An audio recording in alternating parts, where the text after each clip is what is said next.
Good morning, everyone. I'm super nervous, as you can tell. Yeah, thank you for that introduction, Laura-Lee, and also that description of today's topic just really resonated with me. I'm not sure about you guys, but yeah, so thank you, everybody, for being here. By the way, this was kind of prepared last minute. I had about 3 weeks, but I was very passionate about the topic. And during those 3 weeks, I also had COVID for a week, but here I am, so bear with me. So did you guys know that May is actually Mental Health Awareness Month? If you didn't, now you do. And what better time to speak about this month's topic, which is acceptance. And also what a great opportunity for me to share my story with you about accepting my ADHD diagnosis. Now, I have a question for you, a couple of questions, and only share if you feel comfortable. How many of you know someone with ADHD? Thank you. Oh, wow, almost everyone. Thank you. Thank you. How many of you think that, or who thinks that they may have ADHD? Okay. Okay. And how many of you, or who has been diagnosed with ADHD and knows it for sure? Thank you so much for raising your hand and sharing that with us. I appreciate that very much, because I know that can be tough. So next slide, please. So what is ADHD? And I'm going to only just give you a couple of tidbits here, but attention, it stands for attention deficit hyperactivity disorder. I believe that, and I've also read this in many places, that deficit can be a bit misleading because it's more about regulating the attention than deficit, because of those of us who have ADHD, we know we can freaking hyperfocus really well. So yeah, there's 3 types: hyperactive, inattentive, and combined. Although I personally had suspected it for a few years, I actually wasn't officially diagnosed till about 1.5 years ago. And by the way, I'm not a medical professional, so what I'm going to be telling you today, I do suggest also do your own research and see a medical professional if you may feel like you need a diagnosis. I will also share a couple of resources with you at the end, books or podcasts, things that have helped me on my journey. It's not complete, obviously, and I had to kind of put it together quickly, but if you have any more questions, call me, email me, talk to me later. I have cards right here. You're welcome to do that, and I'm happy to give you like a 1-hour free discovery call. All right, so let's see. Next slide, please. To give you a little bit of a background about me, I know Laura-Lee already mentioned a few things, that I was born and raised in Germany in a very, very small village of less than 700 people in rural Germany. And I never really felt like I fit in, and I wanted to go and see and explore the world. I moved a few times in Germany and then lived in the UK for 3 years before moving to Phoenix in 2008. I have somewhat of an eclectic resume because I have had various different jobs, and even like the master's degree in architecture from Germany, but I never really had a career as such until I found, or until I explored my passion for photography, which was about 11 years ago. Next slide, please. So I wanted to show you just a couple of examples of my work. So I do mainly editorial and commercial portrait work, but also dog photography, as you can see. I know, usually it's always the case, yeah, yeah. And then next slide, please. So yeah, a few covers. I mean, I've probably had and I always feel bad, you know, not bad, but weird admitting this, but yeah, I've probably had about 1,000 pictures published by now. So I am proud of that for sure. Next slide. I've had some fashion shoots. And one more slide. Yeah, this is a project I'm very proud of. I was able to do this actually during the height of COVID in 2020, summer of 2020. The city of Phoenix commissioned me to do this project called Phoenix Her Stories, and it was basically celebrating 100 years of women's voting rights. And I had the chance to photograph wonderful women, 31 women in the Phoenix community who've had a great impact on the community. You can see Katie Hobbs, Cindy Dash from Changing Hands, like several council women. It was just an amazing, amazing project that I'm very proud of. So when you see these pictures, you may think, oh yeah, she's totally got her shit together, right? She's like, she knows what she's doing. She's, you know, and I am proud of my work. I really am. but it doesn't show the internal struggles that I've had throughout my entire life and while I was doing any of these projects. But that's just the thing about mental health, isn't it? Or the lack thereof. It's invisible. So let's go. Yeah. Oh, by the way, it's missing a word. It's supposed to say looking for answers. So what are we looking for? So how did ADHD actually come up? So this is going to be a little bit of a longer story. But basically what happened about 6 years ago, that's one of the things that happened. My nearly 30 years of marriage fell apart. It was unexpected, but despite all of the heartache, in the long run, it was one of the best things that could have happened to me. I was actually forced to concentrate on my mental health, did a lot of therapy, and overall, a lot of self-help work. About 2 years ago, I found myself in a situation where several things came together, which made me search for even more answers. The first story is that I was in the kitchen cooking with my boyfriend, and he was trying to tell me a story while I was trying to concentrate on a recipe. As I had done so many times in the past, I found my mind drifting off and actually not being able to listen to him because I was concentrating on my freaking recipe. So what happened? As so many times before, I pretended to listen. Trust me, this is something I'm not proud of having to admit. It's a masking technique, which is a term that I now am familiar with, a type of coping mechanism that I've used so many times to not be found out.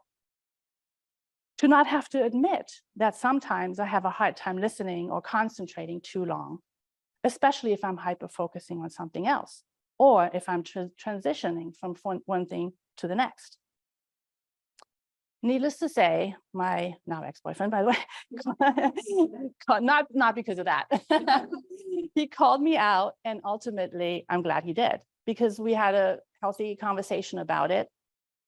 And I explained to him that that was something I've struggled with all my life, that it wasn't personal, and that I wasn't proud of it. And I made basically a vow to myself that I was going to investigate this further. The other thing that happened was that my son during that time also had been talking a lot about me about that, the fact that I probably have ADHD too, because he himself had been diagnosed in his mid-20s. And that was also an explanation to a lot of things that happened in his life. So yeah, he told me that he could see some of the symptoms, but also that ADHD is hereditary.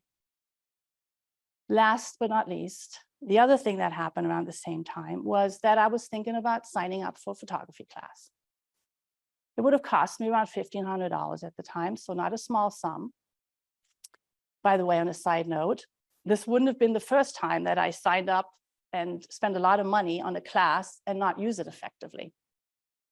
Actually, during COVID, I even did like a one-on-one workshop with a pet photographer to set up my pet photography business. What happened with that one? I just couldn't get myself to implement the changes she recommended into my business. I felt like a loser because I wasn't able to use the workshop effectively, and I felt like I had wasted my money and that it was my fault.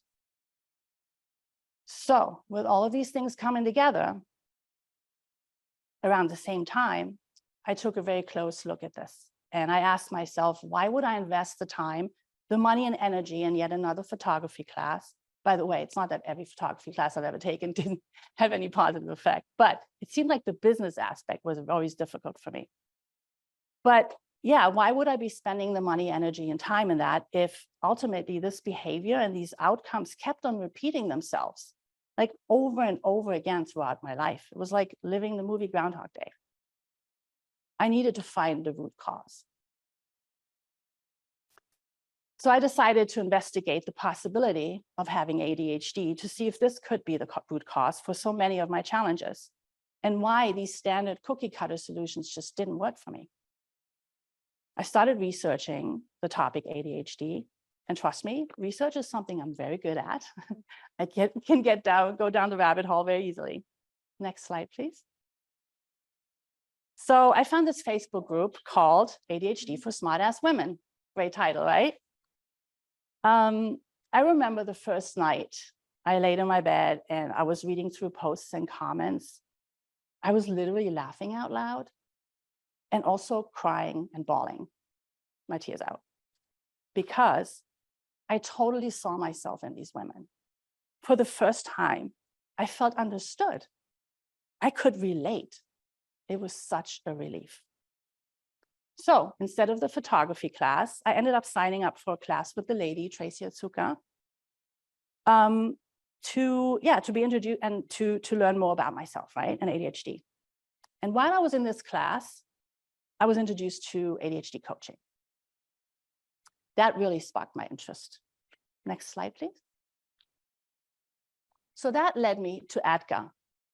It stands for ADD Coach Academy, and it's the global leader in ADHD and life coach training, as well as ADHD education in general. Although I was intrigued by the possibility of becoming a coach, I initially decided to only sign up for the first 2 modules, which were simply ADHD and personal transformation. So educating myself and learning how to help myself. Once I started the process, though, the program, and connected with the other students and instructor, so much made even more sense. We really went into depth. And oh my God, like never before in my life had I felt so seen and heard and understood. This was a safe place, sharing our challenges without judgment, and finally having the vocabulary to express so many of our similar struggles. I used to not have the words to explain how I felt. I just knew I was different, and by different, meaning not good enough. Next slide, please. Yeah, I used to think it was just me, being too weird, being too emotional, feeling too deeply, not working hard enough, not trying hard enough. I finally learned that it wasn't my lack of willpower or effort that was to blame. It was my brain that was wired differently. Most importantly, I learned that ADHD doesn't have anything to do with intelligence, that there was a biological reason for the way my brain worked. Finally, I felt a sense of peace and a sense of acceptance. Like this huge weight had been lifted off my shoulder by this knowledge and sense of community. It was not just me. I was not a loser. I was not a bad person because my mind drifted off sometimes. I was not a quitter because I didn't stick with every new hobby that I started or finished every book that I started reading. I was not stupid because sometimes I may have read a paragraph 2 or 3 or even 4 times and still not fully grasp what it said because my mind was maybe tired or preoccupied with something else. Now, by the way, that doesn't happen all the time. But you name it, my brain gets preoccupied a lot. But I am a worthy person with a mind that simply functions slightly differently than that of people with neurotypical brains. The thing is, I used to use negative self-talk pretty much all the time. Something I actually rarely ever do anymore. And that's been a huge part of my journey to self-acceptance. So after the first few weeks of experiencing so many aha moments of epic proportions, I just knew I had to take the coaching class as well. I wanted others who may be struggling in silence, like I used to also feel seen, heard, and understood without much of an explanation or justification.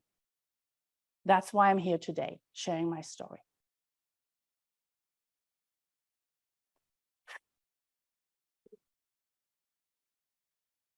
So this coaching program was also a financial investment, a big one. And it took 7 months to complete. But in the contrast to the many other classes I took before, this program changed my life to the core. Being able to not just accept myself, but help others as well. So, what are some of the things that I learned about ADHD myself? Let's go to the next slide. Now, here are some common struggles that people with ADHD have. Now, it doesn't mean everybody has these that has ADHD. We're all different, again, within the group of ADHD. There's impulsivity, hard time with working memory, lack of dopamine. That was a big one once I realized that was the case. Time blindness, executive dysfunction, distractibility, rejection sensitivity, dysphoria. Yeah, huge one for me. Let's go to the next slide. So distractibility. Now, again, the upside is we can also hyperfocus. It feels like literally like channels in your brain are constantly changing, but you're not in charge of the remote. And this is, again, my experience, right? Like you have a Ferrari brain with bicycle brakes, racing thoughts, hard time ignoring sometimes noises, like if I get distracted easily, if I talk to somebody and something else is happening, difficulty focus on what's important. And another thing I found out just actually not too long ago is that we're actually motivated by interest, novelty, competition, or sense of urgency. So knowing that has also helped me with many things, but also with distractibility. Next slide, please. So working memory. Yeah, what was I doing? Where am I going? What did I just want to do, right? Forgetfulness, walking into a room, forgetting why you walked in. Forget to do things that you promise that you'll do. You know, that can be disappointing, right? To friends and family, or anybody for that matter. Luckily, I must say, I've always been really good with my clients. They're always priority. Like, I don't think I've ever, disappointed anybody. So you get started on something, get distracted, and never remember to get back to it. Next slide, please. Impulsivity. I used to do this a lot, interrupting people, changing their sentences for them. So rude, right? And I was guilty of that.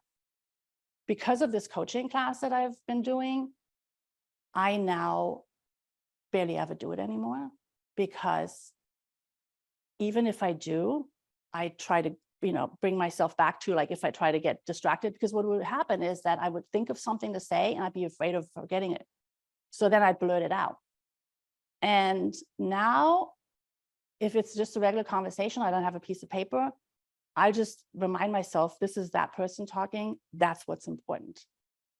And if I have a piece of paper, I might just make a quick note of it, like in a coaching call session, for example. So yeah, making rash decisions, enthusiastically starting projects, getting frustrated, bored, and then quitting.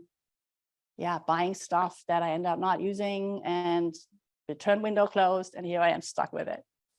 Next one. That's my son, by the way. And I asked him, and he said I could use his picture. Yeah, low levels of dopamine. That was also huge, understanding that. Because we have less dopamine, and you can look up the scientific aspect of it, but that's just the way it is. ADHD brains, we seek more dopamine because we don't have as much as others. And dopamine is not just responsible for the feelings of pleasure, but it's also responsible for reward and motivation, to get you motivated. Because if you're happy, you're more likely to get motivated to do something, right? It's almost sometimes like trying to push yourself uphill, or a lot of times. We are susceptible to addiction. That can be food, that can be drugs. If it feels good, we tend to do it. Looking for instant gratification. Yeah, and literally sometimes I can't get, getting myself to do something I really hate to do. Next slide. Executive dysfunction. So what does that mean? Executive functioning skills means basically being able to come up with an idea, make a plan, and then executing the plan to get to the result. For me, that's sometimes like cooking, like actually like going to the store, getting everything you need. And if it's like a dish that has like 5 different parts to it, I don't even mess with it. Yeah, see, I see some nodding, people nodding here, because it's like, it's too much. But it's acceptance, right? I either have somebody else do the cooking, or I just do what I can. So trouble organizing is not just that, but it's trouble organizing thoughts, emotions, tasks, schedule, finances, your home. Or it can be. Difficulty prioritizing. We reinvent the wheel a lot. But I think it's also the sense of novelty, right? We're like striving to get motivated. So if it's something new, if we're doing it a new way, then we may be more motivated. And honestly, there's nothing wrong with that, as long as you get to do it. At least that's my opinion. Hard to finish things that I'm not interested. Okay, next slide. Yeah, that was huge. Once I realized that that's the thing, again, finding the words, the vocabulary to describe how I felt all my life. Yeah, the word dysphoria means unbearable. That's a strong word, right? So rejection, sensitivity, dysphoria. And again, not everybody with ADHD has this. And you can also have RSD if you don't have ADHD. But yeah, it's basically an intense emotional response to either a real or even a perceived threat, or not threat, sorry, rejection, right? If I send an email out with pictures to a link for the pictures, I didn't get something back in a couple of days, I'm like, oh my God, they hate the pictures, right? Yeah, I don't do that anymore. At least I try not to. But it's just knowing that this is a thing has helped me deal with it better. It's not cured it, but it's helped me deal with it better. Yeah, and actually, interesting, not a statistic, but it's estimated that kids with ADHD by the age of 10 have heard more than 20,000 negative comments versus kids without ADHD. So yeah. Next slide.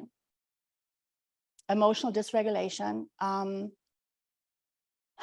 Yeah, it amplifies emotions. And that pretty much sums it up for me. Like there's actually research that there's chemical stuff going on in your brain, right? That this will happen or can happen. So others may say, oh yeah, you're overreacting, right? You're being too emotional. And to me, that also feels, sometimes leads to overwhelm, anxiety, which can lead to anxiety, depression, addiction. Yeah, next slide. Time blindness. For us, there's 2 time zones. It's either the now or not now. Simple, right? We have a difficulty feeling time. And personally, I have an aversion against the word goals.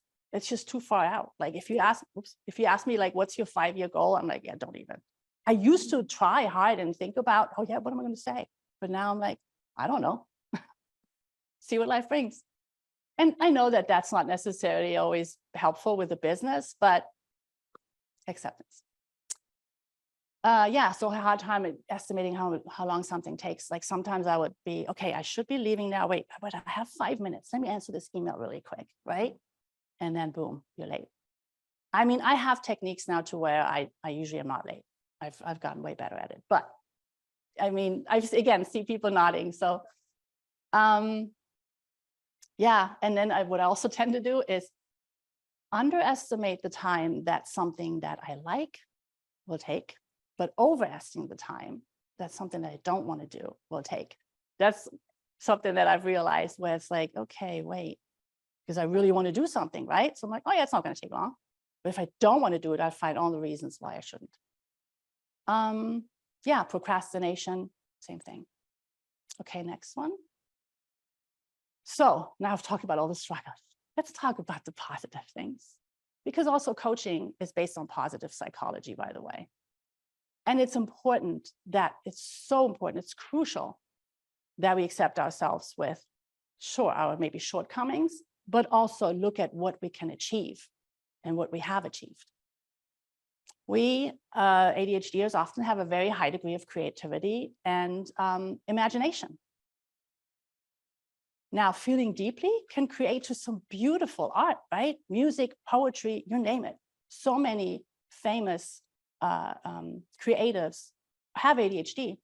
I mean, I can only think of a few now, but Justin Timberlake, Trevor Noah, Adam Levine, Britney Spears, I don't know, Simone Biles. Yeah, so many people. If you look it up, you'll be like, wow.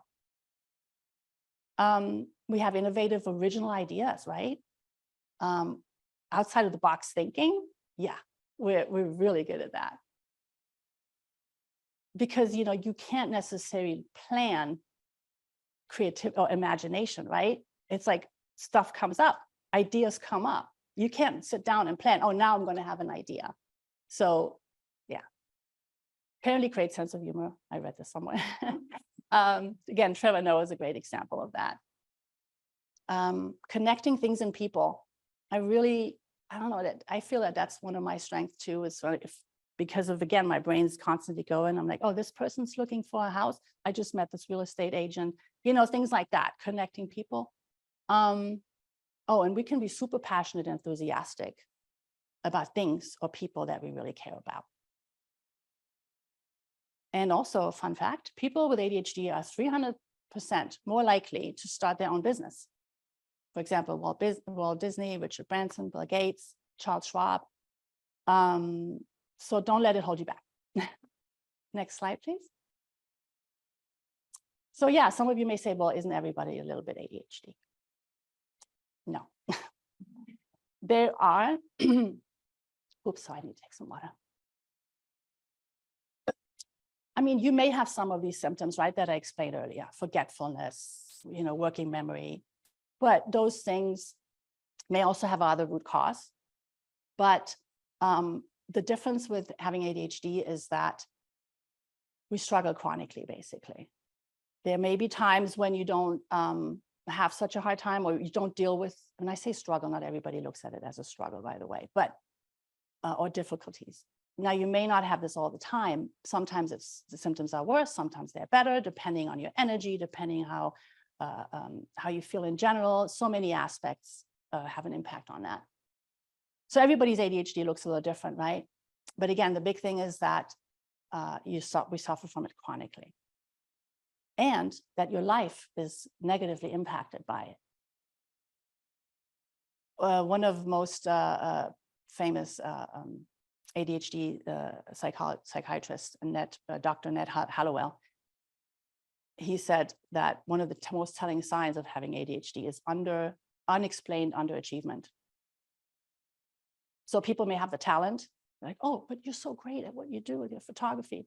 Why don't you do this? Why don't you do that? And they mean well, but it's hard. So yeah. Next slide, please. So I've decided I'm going to be working with my brain, not against it. Next slide. And I want to become more of who I am rather than overcoming who I am. Next slide. So here's some of the things that I do, my personal toolbox, right? Again, this may not work for everybody. The important thing is that you find out what works for you. And that because the thing is, reading these, and I'm not dissing any self-help books, but if it doesn't work for you, then move on. You know what I mean? There's nothing wrong with trying something and figuring out it doesn't work for you. But for me, for example, and I think this is probably something that everybody could benefit from, is the power of pause. Hugely important and effective. And that starts with self-awareness, right? Finding yourself in a moment where like, uh-oh, RSD is coming up, I'm getting super emotional or whatever it might be. Taking a step back, helping with your self-awareness without, not to get stuck or be reactive. Reflecting on what's happening, checking your mind and body, acknowledging what you're feeling. And if you're stuck, maybe reaching out to friends to verbally process. This is also something that I now found out through this program, that I'm a verbal processor. So, and my friend Melissa, who's here, is a good example. I've talked through things with her so many times, and just by talking about it and her listening and maybe throwing in a few questions here and there, helped me come to solutions. So if you know that, make sure you use that. Yeah, and then this power pause is especially helpful with amygdala hijack. I could talk about that all day long. Amygdala hijack is like crazy, but it doesn't only happen with people with ADHD, but like people who have road rage, for example, that's what happens. Your amygdala gets hijacked because you're in a fight or flight mode. And basically what happens is the part of your brain that deals with reasoning and yeah, it's offline. So it's important, like if I feel like I'm sliding into that spot, it's important, again, that power pause, bringing yourself back. Knowing my strengths. I can recommend this to anybody, whether you have ADHD or not. It's so great. It's called via character strength.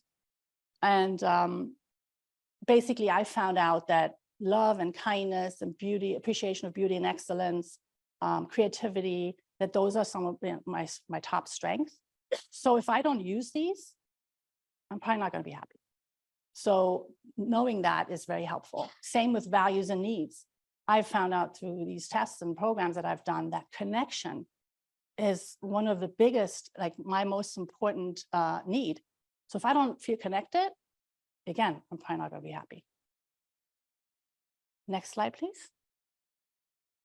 Hopefully I'm not too long here. Yeah, so us ADHDers, we tend to concentrate on the negative. And we forget about our accomplishments. What have I achieved? What did I do today that was great? Rather than, oh, what did I not do? So in this program, you know, we learned, well, create a rainbow list, however you want to do it, whether it's on a whiteboard, whether it's a little book that you buy, whatever sparkles your brain to help you do this. And write down your accomplishments, something that you can go back to as well. Like some people do gratitude journals. Why not do an accomplishment journal, right? I use Siri, mainly Siri and Alexa, but mainly Siri all the time for reminders.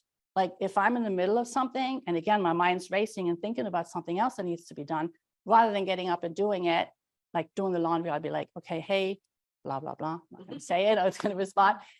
Remind me in half an hour to take out the laundry. And boom, it's out of my mind, out of that mental whiteboard.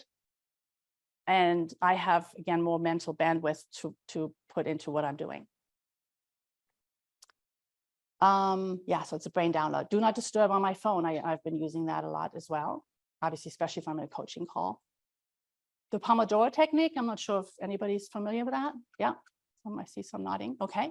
It helps, right, to kind of limit your time. I've been kind of using it slightly differently where I estimate, like if I have a to-do list for the day, I'll kind of estimate how long it'll take me. And I'll use one box for 30 minutes. And what happens often is that I'd be like, oh, wait a minute, you already got like 8 or 9 or 10 hours or 12 hours worth of work here. There's no way I can get this done, right? So that helps me estimate the time that I may need. The other thing that's important that I've found out is it's not just important to do for time management. It's not important to just to apply time management, but energy management as well. For example, I may have a task on here, like making a phone call that's unpleasant, calling, I don't know, the IRS or whatever. And I'm not going to want to do this, right? So I'm going to push this to whatever last minute. The phone call may only take 10 minutes. Yeah, probably not. But anyway, but I just have a hard time getting myself to do it. So that's a red task for me. I mean, you can even use color coding, right? So what I now do is I look at my day, like what's my most productive or most energetic time of the day? For me, that's usually in the morning, starting maybe 9 o'clock. So what I'll try to do is put that task that's taken me a lot of energy to get myself to do it, I put that task in that time slot. And hopefully I'll do it. FocusMate, has anybody heard of that? FocusMate. So this is a website. It's free for 3 sessions a week, or you can do the paid version. But you can also do it with a friend, body doubling. So what that means is nothing sexual. it means basically being accountable, keeping yourself accountable for what you're doing. So on FocusMate, the way it works is you find somebody, and they're all over the world. So it's interesting. You always find somebody. You pick how many minutes, and you connect with them via video, and then quickly you'll say what you want to work on. And so there's the other person, and you turn off you mute your mic, and you just work for however long, right? So there's also, for us ADHDers, again, what motivates me is also competition, right? A sense of urgency. So that kind of includes that, where I'm now motivated, I'm accountable. Somebody else is working as well. They can even see me, right? But again, you can do this with a friend too. Yeah, oh my God, I'm so sorry. And if all else fails, I play my happy list on Spotify. If I'm, just in general, if I need a happy booster, that's what I do. Next one. Yeah, it takes a village. You were talking about community, sense of community, right? And I was telling you about how connection is so vital for me. So yeah, that's why this is important. You know, initially, obviously, there's self-awareness. There's therapy, for me, also medication, coaching session, which, by the way, I did not want to do at the beginning. I did not, but it's been helpful. Coaching sessions, which for me personally, yeah, that's been also huge, because we as coaches, we believe that our clients are whole, capable, and they have the answers within. It's not about me telling you, as the term coach might imply, that I'm going to tell you what to do. No, I may make a suggestion, but if I do, I'm going to ask permission first.